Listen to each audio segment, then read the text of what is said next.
सबका स्वागत है।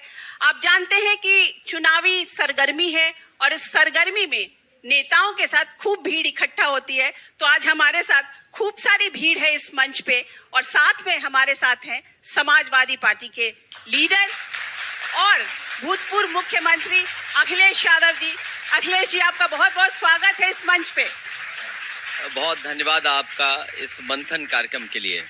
जी अखिलेश जी, चुनावी सरगर्मी है और इस सरगर्मी में ना बहुत मजेदार बातें हो रही हैं। आज ही सुबह केशव प्रसाद मौर्य हमारे साथ, हमारे कोलीग मानक गुप्ता के साथ मंच पे थे और उन्होंने ये बोला कि 100% में 75 हमारा है और बाकी 25 में भी ज्यादा हमारा है। अब बताइए इसको क्या कहा जाए कि उन्होंने तो पूरा 100% जो है ना वोट अपने तरफ करने की बात कर ली है।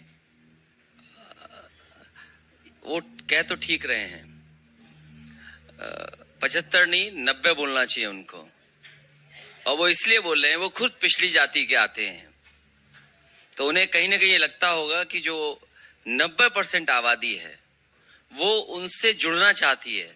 लेकिन पिछले 10 साल और डबल इंजन की सरकार ने जिस तरह धोखा दिया है, तो जो लोग पीडीए के खिलाफ थे आज वही लोग पीडीए के पक्ष में। जब मैंने आज अखबार उठा करके देखा तो कई अखबार जो प्रतिष्ठित अखबार हैं उन्होंने ये लिखा कि भारतीय जनता पार्टी भी पीडीए की तरह अपना समीकरण साध रही है। समाजवादी पार्टी का जो पीडीए का नारा है उसके पक्ष में भारतीय जनता पार्टी ने शपथ दिलवाई है। तो कहीं ना कहीं वो लौट करके उसी मुद्दे पे आ रहे हैं जो समाजवादियों का मुद्दा है। और आने वाले चुनाव में ये जो 90% की आबादी है, 75 नहीं 90%, जिसमें आधी आबादी भी जोड़ रहा हूं मैं, इनको सबक सिखाने का काम करेगी। अखिलेश जी, आप पीडीए की बात कर रहे हैं तो थोड़ा क्लैरिफाई कीजिए ना। केशव प्रसाद मौर्य ने तो पीडीए को परिवार डेवलपमेंट पार्टी बता दिया। वो इसलिए पीडीए बोल रहे हैं क्योंकि पीडीए से घबराहट है उन्हें, और घबराहट न होती तो क्या पीडीए के लोगों को शपथ दिलाते। जिस नेता ने उन्हें यह कहा हो कि चल सन्यासी मंदिर में, दूसरी लाइन तो मैं गा ही नहीं सकता। एक जिसको जनता ने नकार दिया और 50,000 ही हार हारा, उसे शपथ दिलाई।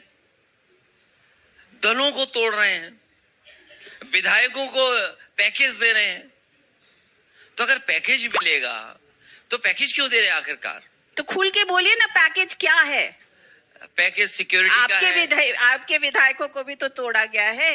तो इस क्योंकि जब हमारे विधायकों तक बात पहुंची तो मुझे पता लगा कि बीजेपी के पास पैकेज है, सिक्योरिटी का पैकेज है, सुनने में आ रहा कुछ ठेकों का पैकेज है, सुनने में आ रहा शपथ दिलाने का पैकेज है। तो ये सब पैकेज का हिस्सा है। और भी कुछ ऐसे चीजें हैं जो स्वार्थ में, लालच में उनके साथ चल देते हैं, जिसके कारण। तो कोई अगर स्वार्थ में जा रहा है अखिलेश जी, तो इसका मतलब तो यही हुआ ना कि जब वो आपके पास आए थे तब भी उनका स्वार्थ ही कहीं ना कहीं होगा। इसमें कई साथी ऐसे रहे हैं जो समाजवादी पार्टी से कई बार जीते हुए विधायक रहे, या कई बार समाजवादी पार्टी के बोर्ड से ही वो जीतते रहे हैं। और वो सामने कौन था जिसको हरा के? वो बीजेपी के बोर्ड से मुकाबला रहा उनका। तो स्वार्थ का सवाल नहीं, आज स्वार्थ था उनका, कुछ पैकेज था। आप देखिए उन्हें पैकेज में क्या क्या मिला है। सुनने में आ रहा है किसी को सिक्योरिटी मिल गई है, किसी को पायलट के लिए एक जिप्सी मिल गई है जो आगे चलेगी। कुछ लोग शपथ का इंतजार करेंगे, लेकिन शपथ तभी हो सकती है जब आप सदस्य उस दल के हों। तो एक बात बताइए कि लोग कह रहे हैं और खास करके ऐसा देखना जा रहा है कि खास करके राम मंदिर बनने के बाद और उसका शिलान्यास होने के बाद कि मोदी की सुनामी चल रही है और इस मोदी की सुनामी में आप साइकिल पर सवार हैं। तो सुनामी जो है वो साइकिल कैसे, मतलब थोड़ा अटपटा सा नहीं लग रहा है? आपने नाम बहुत अच्छा रखा है कार्यक्रम का, मंथन। एक समय था जब समुद्र मंथन हुआ था, और ये 2024 में संविधान मंथन होने जा रहा है। एक तरफ इस संविधान मंथन में एक तरफ वो लोग होंगे जो संविधान के भक्षक हैं, दूसरी तरफ वो लोग हैं जो संविधान को बचाना चाहते हैं, संविधान की रक्षा करना चाहते हैं, संविधान के रक्षक लोग हैं। तो कोई सुनामी आए या सुनामी के लिए कुछ तैयारी करें, उससे बहुत ज्यादा कोई असर जनता में नहीं पड़ने वाला है। सोचिए 60 लाख बच्चे, पेपर लीक हो गया, परीक्षा दी, लेकिन नौकरी कब मिलेगी पता नहीं, कब नौकरी मिलेगी।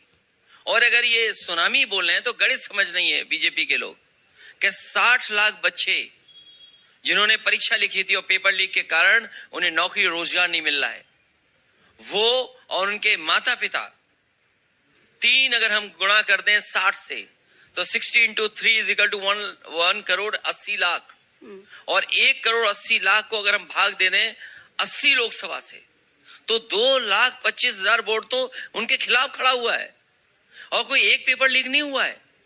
अभी तक इस सरकार में न जाने कितने पेपर लीक हुए हैं, 9 से ज्यादा पेपर लीक हुए हैं, और इसलिए कराए हैं सरकार ने जानबूझ करके क्योंकि नौकरी ना देनी पड़े। कोई कल्पना कर सकता है कि डबल इंजन की सरकार हो, आप पेपर लीक करवा रहे हो, सरकार के लोग मिलकर के पेपर लीक कराते हो? इसका जवाब सरकार के पास क्या है? कोई सुनामी बेरोजगारों के सामने चलने वाली नहीं है। यही बेरोजगार इनको पलटने का काम करेंगे। अखिलेश जी, आपकी बात में हो सकता है दम हो और आपके जो सपोर्टर्स हो वो पूरी तरह से इस बात को समझे भी, लेकिन जनता जो वोट देने जा रही है अल्टीमेटली तो वही बीजेपी जीत के आ रही है ना, तो कहीं ना कहीं आप अपनी बात को पहुंचा नहीं पा रहे हैं। ये 60 लाख लोग जनता के लोग हैं, ये कोई किसी दल से जुड़े हुए लोग नहीं है। ये 60 लाख लोग जनता के लोग हैं। इसीलिए मैंने कहा कि आम लोग नाराज हैं इनके। एमएसपी को लेकर के किसान धरने पे बैठा है। कोई पहली बार किसान दिल्ली को नहीं घेरे है, इससे पहले भी किसान ने घेरा था।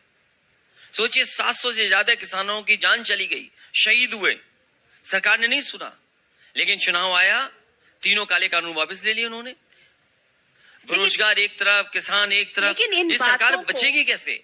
लेकिन अखिलेश जी, वही सवाल है कि इन बातों को आप लोग भुना नहीं पा रहे हैं। अगर सोशल मीडिया पर भी देखा जाए तो जब आप साड़ की बात करते हैं वो ज्यादा चलता है, और ये बेरोजगारी वाली बात या इन बातों पर, पेपर लीक की बात पर उतना नहीं चल पाता है। मतलब कहीं ना कहीं देयर इज अ डिस्कनेक्ट। बेरोजगारी और जिन नौजवानों ने परीक्षा दी थी उनको ये सरकार फेस नहीं कर पा रही। बच्चों को धरना चला, सरकार ने बहुत कोशिश की धरने को दबा दें, उनकी आवाज को दबा दें। इलाहाबाद में धरना हुआ, कई बच्चों को पुलिस उठा ले गई, पूरी बैरिकेडिंग की, जो कुछ सरकार कर सकती थी वो किया। अंततः क्या हुआ? आरओ एआरओ का उन्हें पेपर कैंसिल करना पड़ा, जो बच्चों की मांग थी उसको स्वीकार करना पड़ा। इसी तरह जो पुलिस भर्ती का था, जब सरकार को पता लगा कि लाखों लाख छात्र नौजवान लखनऊ आ गए हैं, सरकार ने अपने आप स्वीकार कर लिया और पेपर कैंसिल कर दिया। ये सरकार घबराई हुई है, और घबराई हुई सरकार को जनता उखाड़ देगी। कोई बचने वाली सरकार नहीं है ये। अच्छा, आपने ना भी संविधान की रक्षा की बात की, तो अभी इमीडिएटली कल की ही बात है कि कलकत्ता हाई कोर्ट के जस्टिस अभिजीत गंगोपाध्याय ने पहले तो रिजाइन किया और फिर ये कहा कि वो बीजेपी से टच में थे। इसको आप किस तरीके से देखते हैं? क्या संविधान की अवहेलना हो रही है? क्या देख रहे हैं आप? बीजेपी, उनका करीबी परिवार एक संस्था के मुखिया से नहीं, तमाम संस्थाओं से संपर्क में है। इसीलिए हमने कहा कि संविधान अगर बचाना है तो बीजेपी को हटाना है। अगर नौजवान को रोजगार चाहिए, नौकरी चाहिए, तो बीजेपी हटाइए। ये संविधान को बचाने का चुनाव है। तो अगर उस संस्था में काम करने वाला व्यक्ति अगर ये कह रहा है कि मेरे संपर्क में बीजेपी थी, बहुत सारे फैसले ऐसे आए हैं जहां लोग मन ही मन कह रहे हैं कि हाँ, कहीं ना कहीं कोई दबाव रहा होगा जिसकी वजह से ऐसे फैसले आए हैं। और मैं तो अपनी बात बताता हूं, हमारे सदन में हमारे साथ, हमारे पीछे एक सदस्य बैठते थे और हर दिन मुझे ये बताते थे आकर के कि बीजेपी और आरएसएस के लोग ये साजिश कर रहे हैं, ये षड्यंत्र कर रहे हैं। मैंने सबसे ज्यादा सम्मान दिया, और इसीलिए सम्मान दिया कि कहीं ना कहीं वो जानकारी मुझे देते थे। लेकिन सोचिए आज कहां है वो, क्योंकि वो संपर्क में थे किसी के, इसीलिए तो वो कहां है। एक और साथी थे, वो भी संपर्क में थे वहीं पर, तो वो भी चले गए। तो ये कोई नई बात नहीं। अगर कोई जज कह रहे हैं तो बहुत सारे लोग हैं, बहुत संस्थाएं हैं ऐसी जहां पर सीधे सीधे संपर्क में लोग हैं। और जो बात मैंने कहा पीडीए की, उत्तर प्रदेश में जितनी भी यूनिवर्सिटीज हैं उनके वाइस चांसलर्स कौन अपॉइंट हुए हैं? जो बीजेपी के संपर्क में रहे। वाइस चांसलर्स किसको अपॉइंट कर रहे हैं? जो बीजेपी और बीजेपी के परिवार के लोगों को जो खासम खास है उनको अपॉइंट कर रहे हैं। तो आम लोगों को तो अपॉइंटमेंट नहीं मिल रहा ना।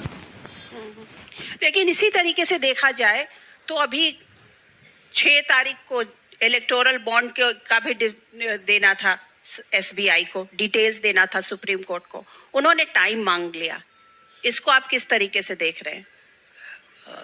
सबसे पहले देश की जनता को तो यह स्वीकार करना चाहिए कि नोटबंदी सबसे बड़ा घोटाला था और आज उसके परिणाम हमें और आपको दिखाई दे रहे हैं। केवल चिंता का विषय इलेक्ट्रोल बॉन्ड्स नहीं है। चिंता का विषय यह है कि 15 लाख करोड़ बड़े बड़े उद्योगपतियों का कर्ज माफ हुआ है और जिनका कर्ज माफ हुआ उसमें से कई लोगों को फिर बैंक ने कर्जा दे दिया। और जिन उद्योगपतियों को कर्जा मिला है, हो सकता है उनमें से कई ऐसे उद्योगपति हों जिन्होंने electoral bonds Bharatiya Janata party तक पहुंचाए हों। तो ये बड़ा सवाल है, इसका जवाब तो भारतीय जनता पार्टी को ही देना चाहिए, क्योंकि सबसे ज्यादा बेनिफिट और हजारों करोड़ रुपया अगर किसी को मिला है तो वो भारतीय जनता पार्टी को मिला है। तो जो लोग दूसरों से सवाल करते थे, कम से कम माननीय सुप्रीम कोर्ट की वजह से अब उनको जवाब देना पड़ेगा। और मुझे उम्मीद है भारतीय जनता पार्टी ईमानदारी से सच्चाई को सामने रखेगी। अच्छा अखिलेश जी, ये बताइए कि अब यूपी पे बात करते हैं। आपने अपनी सीट्स अनाउंस की, काफी सारी सीट्स अनाउंस कर दी और सडनली फिर आप रुक गए हैं, क्या हो गया है?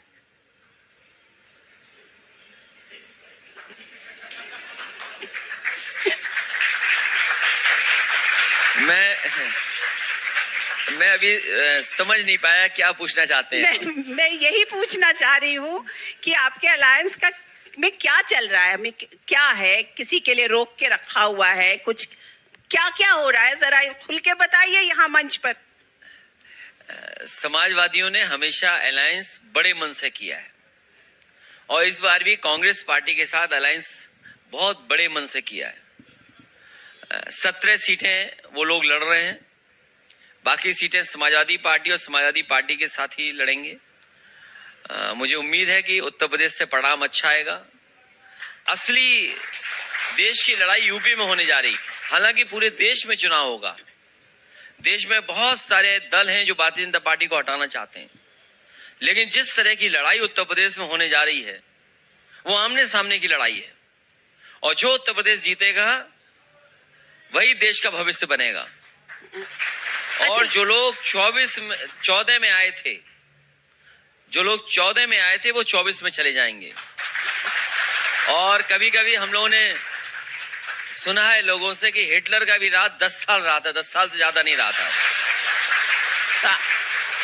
आप क्या मोदी जी को हिटलर कह रहे हैं? नहीं, मैं नहीं कह रहा, नहीं, मैंने किसी को हिटलर नहीं कहा, मैंने तो केवल राज कहा है। अच्छा ये बताइए कि बड़े किसी व्यक्ति के बारे में नहीं कह रहा हूं, मैंने तो जो पढ़ा है। और आजकल तो बच्चे गूगल तुरंत कर सकते हैं अगर बात गलत हो मेरी, क्योंकि जो बात ये आपके माध्यम से सुनेंगे वो हो सकता है वो गूगल करें और देखें कि भाई वो राज कितने साल का था। वो भी 10 साल का था और वहां तो एक मिनिस्टर था प्रोपेगेंडा के लिए, वहां बाकायदा एक मिनिस्ट्री थी प्रोपेगेंडा के लिए। यहां तो पूरी सरकार प्रोपेगेंडा पे चल रही है। लेकिन दो चीजें थी, आपने प्रोपेगेंडा की बात की, तो प्रोपेगेंडा तो लोग बाय कर रहे हैं ना, उसको लोग एक्सेप्ट कर रहे हैं, उससे प्रभावित होकर वोट दे रहे हैं, तो इसको आप कैसे डिनाई कर सकते हैं? अब वो याद कर रहे हैं अच्छे दिन, तो प्रोपेगेंडा था अच्छे दिन। प्रोपेगेंडा ये भी था कि नोटबंदी से भ्रष्टाचार खत्म हो जाएगा। प्रोपेगेंडा और भी था, अभी हाल ही में एक प्रोपेगेंडा चला कि हमें विकसित भारत बनाना है। आज जो मुख्यमंत्री जी उद्घाटन करने गए थे हॉस्पिटल का, सैफई में मेडिकल कॉलेज में 500 बेड सुपर स्पेशलिटी हॉस्पिटल बन रहा था, जो पिछले 7 साल में पूरा नहीं हुआ।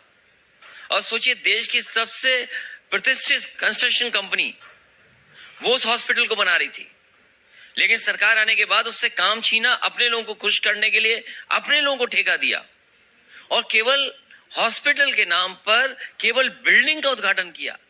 उसमें ना बेड है, ना उसमें कोई इंतजाम है, ना दवाइयां हैं, ना अपॉइंटमेंट डॉक्टर्स का हुआ है, ना नर्सिंग स्टाफ का अपॉइंटमेंट हुआ है, ना ओटी बनकर के तैयार हुआ है, और जो सुविधाएं होनी चाहिए हॉस्पिटल में वो कुछ भी नहीं है। तो सोचिए, प्रोपेगेंडा ही तो है। और सच्चाई तो ये है कि कोई चैनल हिम्मत नहीं कर सकता है सच्चाई दिखा दे। हम अपना मोबाइल से जाकर के वीडियो बनाएं तो वो हम चला सकते हैं, लेकिन कोई चैनल हिम्मत नहीं कर सकता है कि अगर मैंने ये कहा है कि जिस हॉस्पिटल का उद्घाटन हुआ है उसमें केवल दीवारें हैं, खिड़कियां हैं, जो एक हॉस्पिटल में एक व्यक्ति को इलाज के लिए जो जो चीजें होती वो कुछ भी नहीं उपलब्ध है, और फिर वर्चुअली उद्घाटन कर रहे हैं मेट्रो आगरा की। अरे वो उन्होंने थोड़ी बनाई है मेट्रो आगरा, वो तो समाजवादियों ने देन है। लेकिन बीजेपी तो और ये इसीलिए वर्चुअली कर रहे हैं क्योंकि वो जानते हैं कि अगर सामने आकर के कहेंगे तो जनता स्वीकार नहीं करेगी, इसलिए वर्चुअली करे दे रहे हैं उद्घाटन उसका। लेकिन अखिलेश जी, बीजेपी तो ये कहती है कि हम लोग 1 डिस्ट्रिक्ट 1 प्रोडक्ट बनाते रहे, और अखिलेश जी या समाजवादी पार्टी जो है वो 1 डिस्ट्रिक्ट 1 माफिया बनाती रही है। आज ही ये ब्रिजेश पाठक आज फिर से रिपीट करके गए। कौन बोल के गया? ब्रिजेश पाठक। आप पुराने अखबार उठा करके देख लीजिए, अखबारों ने ब्रिजेश पाठक को माफिया लिखा था। और ये बात मैं नहीं कह रहा हूं, जो लोग उत्तर प्रदेश की पॉलिटिक्स को समझते होंगे वो बंदूक लेके किसकी चलते थे, किसकी चौकीदारी करते थे, ये बात मुझे नहीं बतानी है। इसीलिए तो संविधान मंथन होने जा रहा है। ये सामान्य चुनाव नहीं है, कोई कहने को तैयार नहीं है। अगर वो माफिया दूसरे को कह रहे हैं, कोई ये कहने को तैयार ही नहीं कि माफिया सबसे ज्यादा बीजेपी में है। आप बताइए, बनारस का सबसे बड़ा माफिया कौन है? चंदौली का सबसे बड़ा माफिया कौन है? बिजनौर का सबसे बड़ा माफिया कौन है? आपके मिर्जापुर का सबसे बड़ा माफिया कौन है? जौनपुर का सबसे बड़ा माफिया कौन है? अरे इसकी सूची तो दें। और आज जितने भी माफिया हैं सब भारतीय जनता पार्टी में हैं। और भूल जाइए, हमारे उत्तर प्रदेश के पहले मुख्यमंत्री हैं जिन्होंने अपने मुकदमे वापस लिए, और अपने तो लिए ही लिए, डिप्टी सीएम के भी मुकदमे वापस लिए। अच्छा, और वो कैबिनेट में है। अगर ये बात गलत हो तो बता दें हमें। अच्छा अखिलेश जी, ये बात बताइए, फिर से हम अलायंस पर वापस आते हैं। आपने कहा हम बड़े बड़े मन से और बड़े दिल से हम अलायंस कर रहे हैं, तो क्या बड़े दिल से बड़े मन से आप बुआ से भी अलायंस करेंगे क्या? मैं उनसे कर चुका हूं। कर चुका हूं? थोड़ा क्लियर कीजिए, कर चुका हूं क्या? उनसे उनके साथ अलायंस हो रहा है? हो चुका है मेरा उनके साथ, तो हो चुका है, फिर से हो सकता है। राजनीति में आगे बढ़ते रहना चाहिए। एग्जैक्टली। जब वो उनका नंबर आएगा अलायंस करने का तब सोचा जाएगा। जहां से शुरू किया था अलायंस करना वहां फिर हम आ गए, तो फिर से कर सकते हैं, मतलब रास्ता खुला है। नहीं, अब इस चुनाव में तो समय बचा नहीं, क्योंकि 15 तारीख से पहले सुनने में आ रहा है तारीख आ जाएंगी, तो अब क्या बचा इस समय? क्योंकि बीजेपी जैसी पार्टी जिससे हमें मुकाबला है, उसकी जो तैयारी है, उसका जो काम करने का तरीका है वो अलग है, इसलिए मुकाबले के लिए समय चाहिए। और जिस पार्टी ने संगठन बनाया होगा, जिस पार्टी के कार्यकर्ता बूथ पे लड़ाई लड़ेंगे, वही चुनाव जीतेगा, दूसरा दल नहीं जीत सकता। पर एक बात बताइए कि बुआ ने भी, मायावती जी का भी अभी तक कोई, उनकी भी कैंडिडेट्स अभी तक अनाउंस नहीं हुए हैं, तो मतलब रास्ता तो हम माने ना कि वो खुला हुआ है अभी भी। देखिए, मैं कोई ऐसी बात नहीं कहना चाहता हूं जिससे किसी दल में नाराजगी हो, लेकिन सुनने में आता है कि प्रत्याशी वही होते हैं जिससे बीजेपी को लाभ मिले। और ये मैं ऐसे ही नहीं कह रहा हूं, आप पुराना ट्रैक रिकॉर्ड उठा करके देखिए। इसलिए अभी वो उलझने की जरूरत नहीं है, क्योंकि हम लोग सब चुनाव में जा रहे हैं। अच्छा ये बताइए अलायंस पर ही कि आपका और जयंत चौधरी जी का, आरएलडी का बड़ा अच्छा अलायंस था। वो तो कह रहे थे कि मैं चवन्नी नहीं हूं जो पलट जाऊंगा, तो चवन्नी तो क्या हो गया चवन्नी को? जो बात आप कह रही हैं वही मैंने माना था, लेकिन अब वो बात दूसरी निकली तो मैं उसके लिए क्या कर सकता हूँ। नहीं, पर फिर भी आप तो सोचे होंगे ना कि भाई चवन्नी का क्या हुआ, अठन्नी बन गई क्या?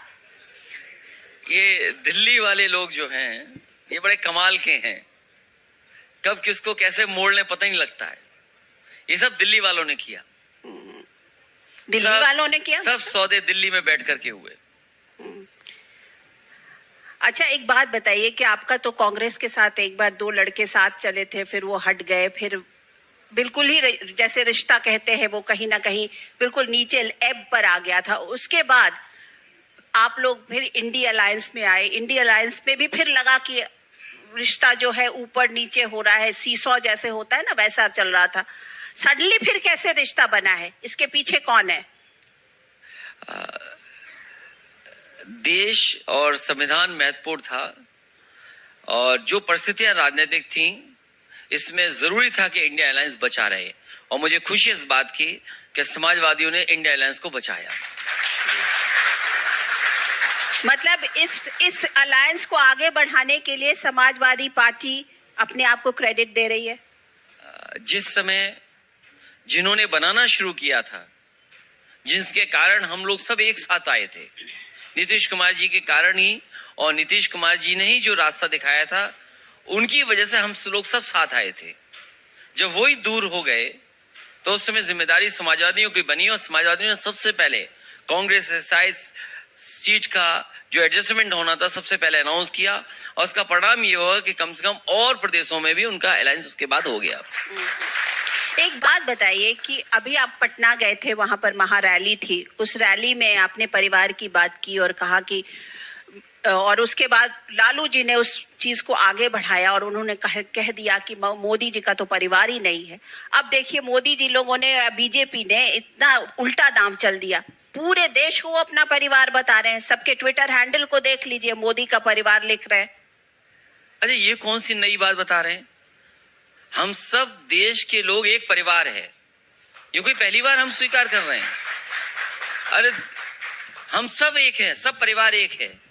और हम लोगों पे जब सवाल वो करते हैं तो मैंने तो उनसे कहा बीजेपी के लोगों से कि बीजेपी के लोग संकल्प लें कि जिसका परिवार है उसको टिकट नहीं देंगे और किसी भी परिवार वाले से वोट मांगने नहीं जाएंगे।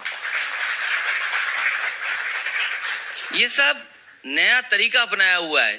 अरे मैंने कितनों का देखा कि मैं भी परिवार, हमारे मुख्यमंत्री ने बोल दिया कि हम भी उनके परिवार के, हमारा भी परिवार। अरे हम तो पहले से स्वीकार कर रहे हैं कि भारत सबका परिवार है, हमारा भी परिवार है, लेकिन उसमें भी एक सबसे बड़ा परिवार है, वो पीडीए परिवार है। पर एक बात बताइए, जब सीट देने की बात आती है तो आपके भी अपने खुद के परिवार से ही तो सारे लोगों के दिए जाते हैं। शिवपाल जी को मिल गया, आप खुद लड़ेंगे, तो मतलब यही कहा जा रहा है ना कि अखिलेश यादव जी का जो पूरा कुनबा है वही लड़ता है। अभी धर्मेंद्र जी को भी कहीं ना कहीं से मिलेगा ही। ये बीजेपी की ओल्ड ट्रिक्स हैं। क्या बीजेपी के पास परिवार नहीं है? नोएडा के जो विधायक हैं वो किस परिवार से आते हैं? कभी जिक्र नहीं होता इस बात का। और योगी मुख्यमंत्री जी जो हैं वो भी परिवारवाद की वजह से वो मुख्यमंत्री हैं। परिवारवाद तो उन्होंने शुरू किया, अगर उनके मामा उन्हें न लाए होते वहां पर, अगर ये बात सच ना हो तो बताएं आप। और फिर परिवार का सवाल नहीं है, सवाल है कि जनता किसको स्वीकार कर रही है। हम लोगों ने थोड़ी रोका, बीजेपी वाले अपने परिवार के लोगों को तो टिकट पूरे उत्तर प्रदेश में दे रहे हैं, पूरे देश में दे रहे हैं और बड़ी संख्या में दे रहे हैं। बस सवाल यह है कि उनसे सवाल नहीं पूछा जाता। उनका भी तो एक परिवार है, बहुत खतरनाक परिवार है। किसको बोल रहे हैं? एक है परिवार, बताते हैं, बहुत बड़ा परिवार है। नाम ले लीजिए ना। नहीं, नाम नहीं लेता, एक परिवार कहा जाता है। आरएसएस को बोल रहे हैं? नहीं, मैं नहीं बोल रहा हूं, अगर आप समझे तो ठीक बात है। अच्छा ये बताइए कि आप कहां से चुनाव लड़ रहे हैं? हम लोगों से तो बड़ा ही परिवार है ना वो। पर ये बताइए कि आप कहां से चुनाव लड़ रहे हैं? कन्नौज से, आजमगढ़ से, या दोनों जगह से? ये फैसला बाद में होगा कि मुझे कहां से चुनाव लड़ना है। लेकिन ये तो कहा जा सकता है ना कि आप तो कहाँ तो आप अभी यूपी संभाल रहे हो, फिर आप अगर इलेक्शन लड़ेंगे तो आपको नहीं लगता कि कहीं ना कहीं दुविधा हो चुनाव तो जाएगी? इसीलिए आते कि लड़ना चाहिए चुनाव, और फिर लोकसभा कब आएगा दोबारा? तो कांग्रेस के राहुल गांधी और प्रियंका गांधी से आपकी बात हुई है कि अमेठी और रायबरेली से चुनाव लड़े? नहीं, मेरी जो बातचीत हुई वो गठबंधन को लेकर के हुई है। कौन प्रत्याशी कहां से लड़ेगा इस संबंध में अभी कोई बात नहीं हुई है। नहीं, लेकिन कहा जा सकता है ना भाई, आपको दमदार चेहरे चाहिए तो सारे लीडर्स चाहिए। तो जैसे आपने खुद ही कहा कि यूपी जो जीतेगा वही दिल्ली जीतेगा, तो यूपी जीतने के लिए आपको बड़े बड़े चेहरों की जरूरत है। तो नहीं, बीजेपी के सामने कांग्रेस पे हैं चेहरे, और जहां हम लोगों को सहयोग करना होगा हम लोग सहयोग करेंगे उनका। हमारा पूरा संगठन है जो सहयोग करने के लिए तैयार है। तो नहीं, आपने उनको कहा नहीं कि आप लोग आइए यहाँ से चुनाव लड़िए, राहुल गांधी को वायनाड छोड़ करके अमेठी आना चाहिए, रायबरेली की सीट कांग्रेस की सीट रही है तो वहां से प्रियंका को लड़ना चाहिए? नहीं, इस संबंध में कांग्रेस पार्टी अपने आप फैसला ले। जो फैसला लेगी कांग्रेस पार्टी, हम उस हिसाब से अपने संगठन से मदद कराएंगे उनकी, और हमेशा करते आए। रायबरेली अमेठी कोई पहली बार समाजवादी पार्टी सहयोग नहीं करेगी। जब नेताजी थे तो हमेशा उन 2 सीटों को हम लोग छोड़ के चलते थे। हमारा पूरा कैडर, पूरे संगठन के लोग, पूरे नेता हमारे उनकी मदद करते थे। अच्छा, बनारस से किसको आपने एक नाम दिया था, फिर वो नाम को वापस ले लिया, क्या हो गया? कांग्रेस क्योंकि बनारस लड़ना चाहती थी, गठबंधन में उन्होंने सीट मांगी, क्योंकि हमारे पास पूर्व मंत्री एक मजबूत प्रत्याशी थे समीकरण के हिसाब से भी, और वहां के लोकल राजनीति में बहुत आगे हैं वो। क्योंकि कांग्रेस के पास सीट चली गई, इसलिए हमने उस नाम वापस ले लिया। अच्छा, ये बताइए अखिलेश जी कि आप खुद में बीजेपी जैसे कह रही है 300 400 पार, कभी कुछ भी बोल रही है, तो आपका खुद का आकलन, आप तो खुद ही इतने परिपक्व नेता है, खुद इतने परिपक्व राजनीतिज्ञ है, तो आपका खुद का आकलन क्या है? बीजेपी को कितना मिलेगा, कितनी सीट्स मिलेंगी? उनका नारा होना चाहिए 400 हार।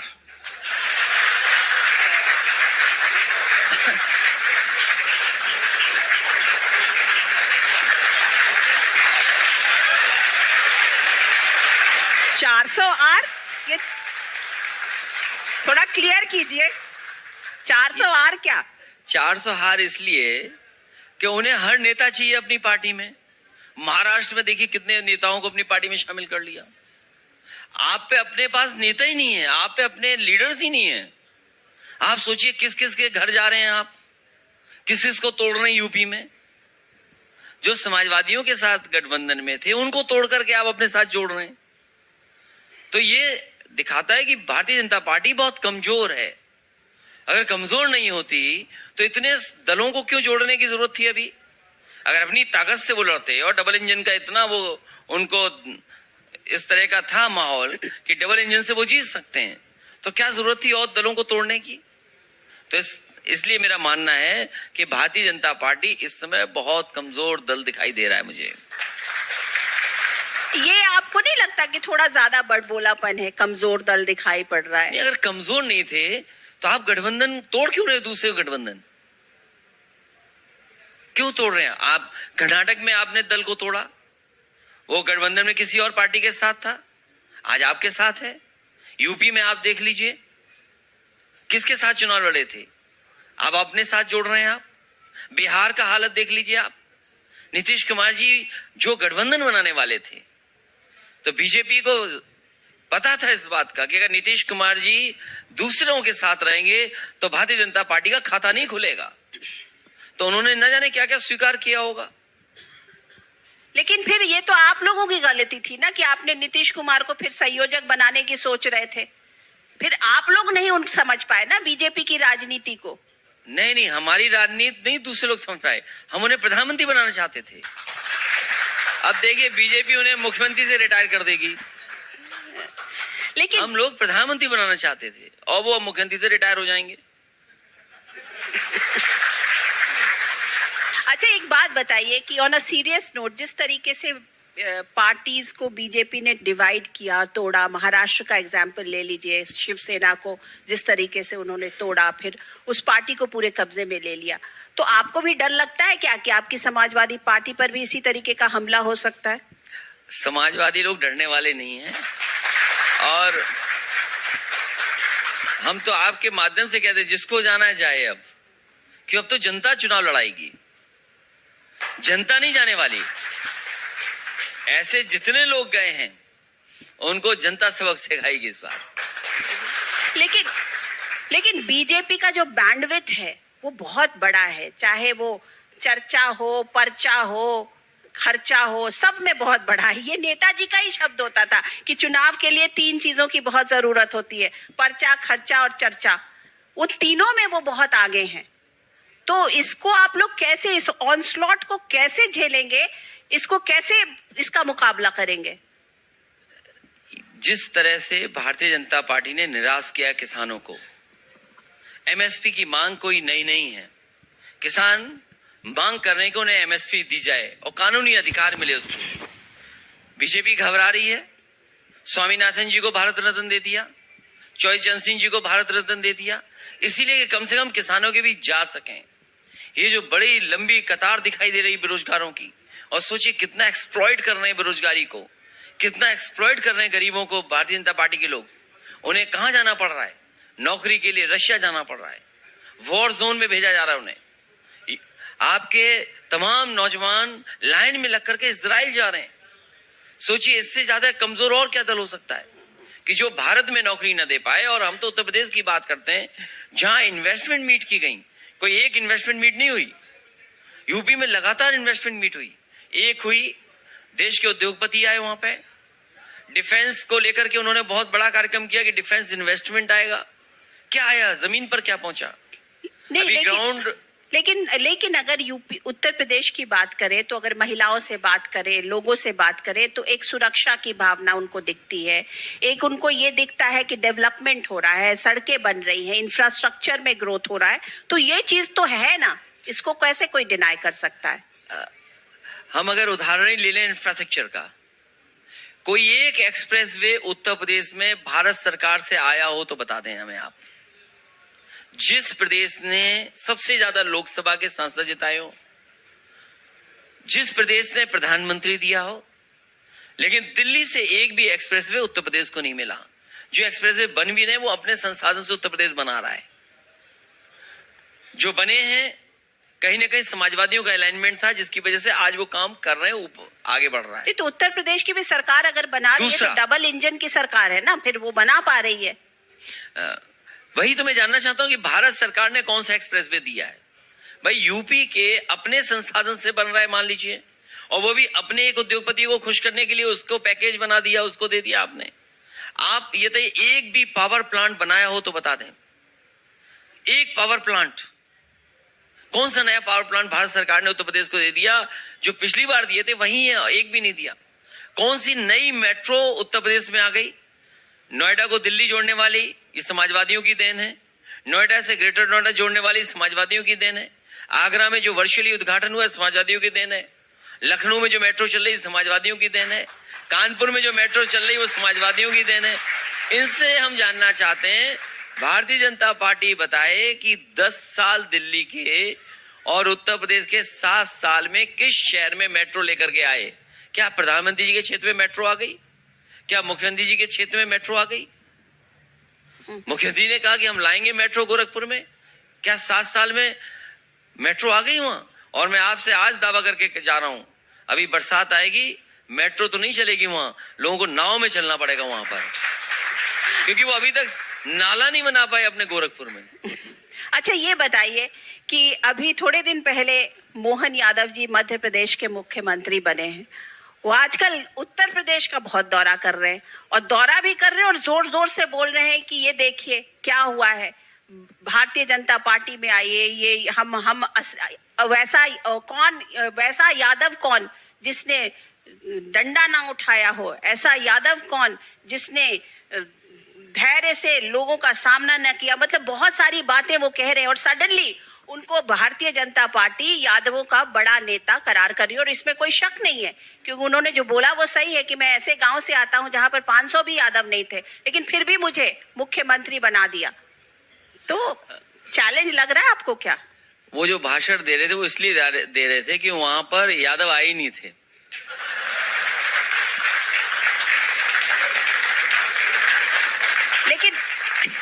लेकिन एक यादव को खड़ा तो कर रहे हैं ना, वो भी मध्य प्रदेश में उन्होंने यादवों को खड़ा कर दिया, इसको तो आप डिनाई नहीं कर सकते ना। समाजवादी लोग कभी जात के आधार पर फैसला नहीं लेते। और देखिए भारतीय जनता पार्टी के लोग जो कभी हम पे आरोप लगाते थे कि हम जातिवादी हैं, देखो भारतीय जनता पार्टी वाले कितने जातिवादी निकले और कह रहे हैं क्या कि हमने पिछड़ा मुख्यमंत्री बनाया है और यादव मुख्यमंत्री इसलिए बनाया कि यादव वोट ले लें। अरे इसी नोएडा में सबसे पहले एक यादव का इनकाउंटर हुआ था, लगभग उसकी जान चली गई होती। मुख्यमंत्रियों को यहाँ भेज रही है कि कम से कम कुछ लोगों को गुमराह किया जा सके, लेकिन जनता जागरूक है। इस बार लड़ाई बड़ी है और बड़े फैसले होने जा रहे हैं उत्तर प्रदेश से, और हमें उम्मीद है कि जनता मदद करेगी। जो काम करने वाले लोग हैं उनके साथ जनता खड़ी दिखाई देगी। चलिए, एक चीज तो मैंने माना कि आप कह रहे हैं समाजवादी पार्टी जो है वो जातिगत नहीं करती है, राजनीति नहीं करती है, तो मोदी जी भी यही कहते हैं कि देश में 4 जातियां हैं, गरीब, पिछड़ा और नारी, किसान। तो आप मतलब दोनों अखिलेश यादव और नरेंद्र मोदी जाति के मामले पर एक ही पेज पर हैं, दोनों सेम सोच रहे हैं। आप भी यही सोच रहे हैं, वो भी वही सोच रहे हैं। हालांकि ये बात मुझे नहीं कहनी चाहिए, लेकिन फिर भी कह दो बीजेपी के लिए, अगर उन्होंने मंडल कमीशन की प्रस्तावना पढ़ी होती तो गरीबी को इस तरीके से नहीं बांटते। क्योंकि हमारे देश में जो गरीबी का आकलन हुआ वो जात के हिसाब से हुआ। जो मंडल कमीशन की प्रस्तावना है उसमें यही कहा गया है कि जाति के आधार पर लोग गरीब है, इसलिए जाति के आधार पर आरक्षण है। जो बीजेपी का सोचना है वो अलग तरह से सोचना है, जैसे सबका साथ सबका विकास। सबके साथ में सब गैर बराबरी नहीं खत्म होती। आप जब तक गैर बराबरी नहीं खत्म करोगे तो सबका साथ कैसे लोगे आप? जो हमारी लड़ाई है वो बहुजन समाज को आगे बढ़ाने की, बाबा साहब भीमराव अम्बेडकर जी ने जो अधिकार दिए उन अधिकारों के तहत उन्हें हक सम्मान मिले, वो लड़ाई है, तब सबका साथ होगा। अच्छा अखिलेश जी, एक बात बताइए ऑन अ लाइटर नोट, ये बताइए कि जब डिम्पल जी भी राजनीति में हैं, आपका पूरा परिवेश राजनीति में, तो जब डिनर टेबल पर बैठते हैं तो पॉलिटिक्स की बातें होती हैं? नहीं, स्वाभाविक है, क्योंकि आप दोनों लोग पॉलिटिक्स में हैं तो स्वाभाविक है बात तो पॉलिटिक्स की होगी। तो एक बात बताइए कि कभी ऐसा हुआ है कि आपको कोई उम्मीदवार अच्छा लगा हो और डिम्पल जी ने बोला हो कि नहीं नहीं ये ठीक नहीं है, इसको खत्म कीजिए, इसको हटाइए? हम लोगों ने मुद्दे डिफाइन कर लिए हैं। मतलब कि हमें बेरोजगारी पे बात करनी है, आपको महिला सशक्तिकरण पे बात करनी है। ये तो मैं नहीं मान सकती हूँ कि हस्बैंड वाइफ के बीच में ऐसी बातें हो, ये तो मैं नहीं मान सकती हूँ।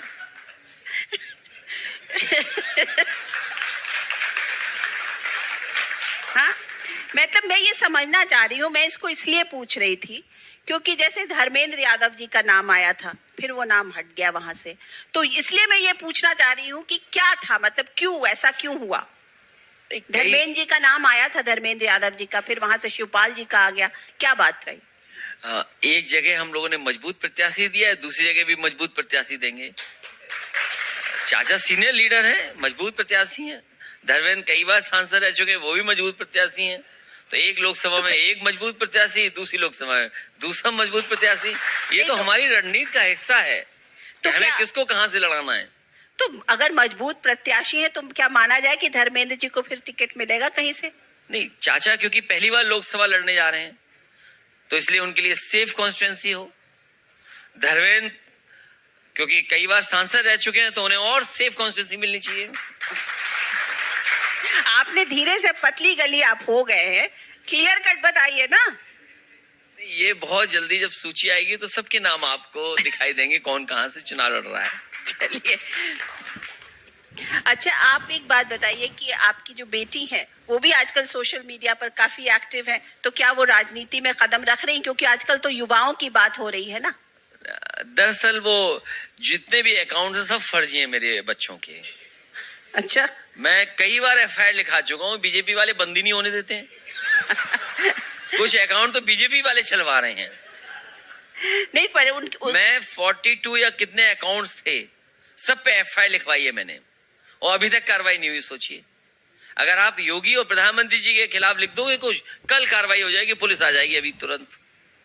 आप ये कहना चाह रहे हैं कि एक भूतपूर्व मुख्यमंत्री ने एफआईआर लिखवाने की कोशिश किया, एफआईआर लिखवाया, उसे तवज्जो नहीं दिया गया, उसको सुना नहीं सरकार ने, सिस्टम ने इस बात को सुना नहीं। ये पहली बात नहीं है, मैं इससे आगे की भी बात बताता हूं अभी आपको। मैंने कई जगह एफआईआर लिखाई, क्योंकि सोशल मीडिया के जो अकाउंट्स हैं वो बीजेपी के लोग चला रहे हैं, उन पे कोई कार्रवाई नहीं हुई। इतना गलत भाषा का इस्तेमाल, इतनी गलत पिक्चर्स का लगाना, हम लोगों ने कई बार शिकायत की है, क्योंकि वो बीजेपी के कार्यकर्ता थे, इसलिए उन पर किसी पे कार्रवाई नहीं हुई। और देखिए बीजेपी की सरकार कमाल की कैसी है। यहाँ पर नोएडा में हमारे कार्यकर्ताओं ने, और उस समय क्योंकि कोरोना के पाबंदियां थी, तो एक कार्यक्रम किया था जिसमें सामान्य तरह से स्वागत हो गया। हम लोगों को पता ही नहीं लगा कौन जांच कर रहा है, कौन आईओ है। जब चार्जशीट थमा दी गई तो हमारे खिलाफ और जयंत चौधरी जी के खिलाफ उसमें चार्जशीट हो गई। और कमाल की बात इसमें यह है कि हमारे खिलाफ चार्जशीट जिसने की वो यादव अधिकारी ढूंढ करके लगाया, और जयंत चौधरी जी के खिलाफ जिसने चार्जशीट लगाई उसमें जाट अधिकारी ढूंढ के लगाया। सोचिए, ये है बीजेपी। मतलब बहुत स्मार्ट है ना। स्मार्ट नहीं है, इसमें क्या है स्मार्ट ने जो पकड़ी गई आपकी बात। जब उन अधिकारियों से पूछा कि भाई तुम्हें शर्म नहीं आती, तुम एफआईआर लिखा रहे हो और चार्जशीट कर रहे हो, बोले हम पे बहुत दबाव था ऊपर से। तो भाई अगर दर्ज करानी थी या चार्जशीट कराना ही था तो यादव अधिकारी क्यों ढूंढा आपने? किसी भी अधिकारी से चार्जशीट करा देते आप। तो ये है उनके तरीका काम करने का। अच्छा, ये तो जो तरीका है वो पकड़ा गया है, इसीलिए तो 10 साल बाद ये जाने वाले लोग हैं। इनका सब झूठ पकड़ा गया है। अच्छा, ये बताइए कि आरएलडी से जो लोग अब बीजेपी में जाने से नाखुश होंगे, आरएलडी के लोग को, उनको आप खुले मन से, खुले दिल से अपनाएंगे? अभी किसी को नहीं अपनाएंगे, अब केवल चुनाव में जाएंगे हम लोग। और अगली बार देखेंगे क्या होना है।